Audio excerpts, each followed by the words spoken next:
In today's video, I'm going to teach you how to pay yourself in QuickBooks Online. Managing your finances efficiently is crucial, and being able to pay yourself smoothly as a business owner or freelancer is an essential skill. Today, we're diving into a simple yet effective method using checks in QuickBooks.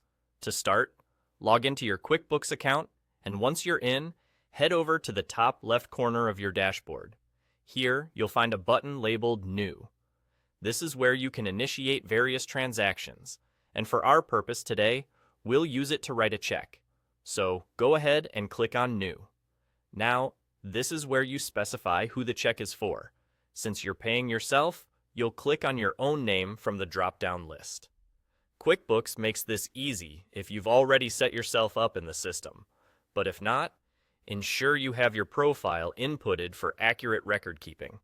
Next, it's time to fill out the particulars of this check. Be thorough here. Enter all necessary details such as the amount, date, and any memo if needed.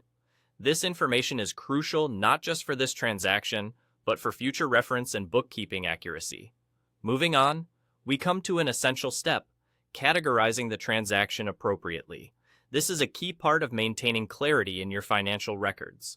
If you haven't already set up an appropriate category for paying yourself, now's the time to do so. If you're the owner of the business, it's typically categorized under an owner's equity account. However, if you're drawing a salary or wages, you might want to select a category that corresponds with wages or payroll. The right category can vary based on your personal and professional circumstances.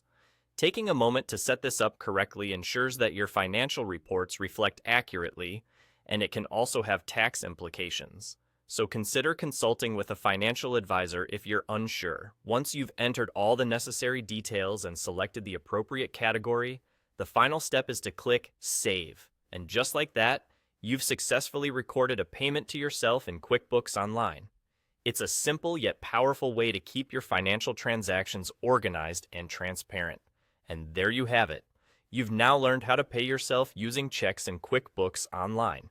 Keeping an eye on the details and making sure everything is properly categorized is vital for smooth financial management. I hope this has been helpful, and now you're better equipped to handle your own payments through QuickBooks. Thanks for watching, and make sure to subscribe for more tips and tutorials like this one.